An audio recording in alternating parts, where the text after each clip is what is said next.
ایک مسجد کی چیز دوسری مسجد کے لیے استعمال کرنا یہ درست نہیں ہے، لیکن اگر کسی مسجد کی کوئی چیز اس مسجد کے لیے ضروری نہیں رہی اور اس چیز کی ضرورت باقی نہیں رہی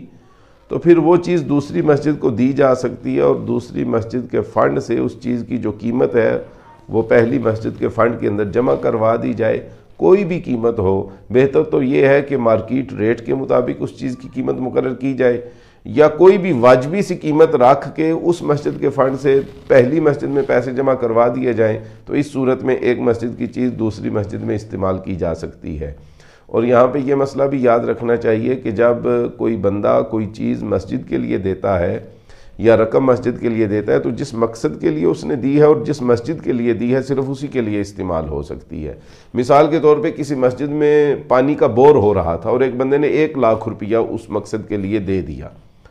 تو 1,00,000 روپے میں سے 80,000 روپے بور کے اوپر خرچ ہوگی اور 20,000 روپے بچ گئے۔ تو ہمارے فقہا نے یہ لکھا ہے جو بقیہ 20,000 روپے ہیں مسجد کی انتظامیہ کے اوپر لازم ہے کہ وہ یا تو اس بندے کو واپس کر دیں یا اس کو خبر کریں کہ آپ کے دیے ہوئے جو بور کے لیے 1,00,000 روپے تھے اس میں سے 20,000 روپے بچ گئے ہیں،